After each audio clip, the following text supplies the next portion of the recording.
போய் குளிக்க போகும்போது சிவபெருமான் ஓடியாரான் பொண்டாட்டியை பார்க்கணும். அதான் குளிச்சுட்டு வீட்டுக்கு வருவாள், அங்கே பாரு அவசரம் பாயிரம். இந்த பைய காலை பிடிச்சிட்டு விட மாட்டேங்கிறான். ஏய் விடப்பா, எங்க அம்மா குளிக்குதுன்னு. யாரா நீ? யாரா? இல்ல நான் பார்வதி மையம். எனக்கு தெரியாம நீ என்ன இடையில கேக்குறேன் சந்தேகம்.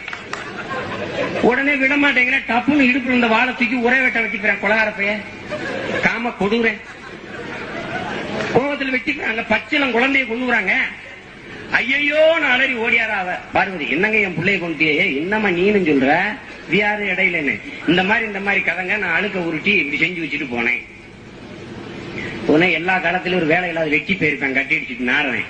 அவனை கூப்பிடுறாங்க, வந்து என்னப்பா பண்ணலாம்? கிழக்க ஏதாவது பார்த்து படுத்திருந்தேன்னா அது தலையை கொண்டாந்து வைக்கணும். பாவம் யானை அதை அசந்து இந்த பக்கம் கிழக்கு பக்கம் தலையை வச்சு தூங்கி இருக்கு. அது மண்டையை வெட்டி கொண்டாந்து ஊற்றிடுறாங்க. 2 உயிரை கொண்டு விட்டாங்க. ஒரு கொலகார பாய். என்னைக்காவது நீங்க யோசிச்சது உண்டா? காடு கடையில வேலை செஞ்சுட்டு திரும்புற எங்க அக்கா பெரியம்மா, என் அக்கா தங்கச்சி மாறு, எங்க மதினி மாறு சோப்பு கட்டி போட்டு குளிக்க காசு இல்லைனாலும் செங்கல் ஓட்டாஞ்சல் எடுத்து அழுக்கு தீர நல்லா சுரண்டி குடிச்சு விட்டு வருதுங்க. ஒரு பிள்ளையாரு சராசரி ஒரு குழந்தை 3 கிலோ எடை இருக்கும்னா பிள்ளையாரு எப்படியும் 6-7 கிலோ இடையில இருப்பாரு.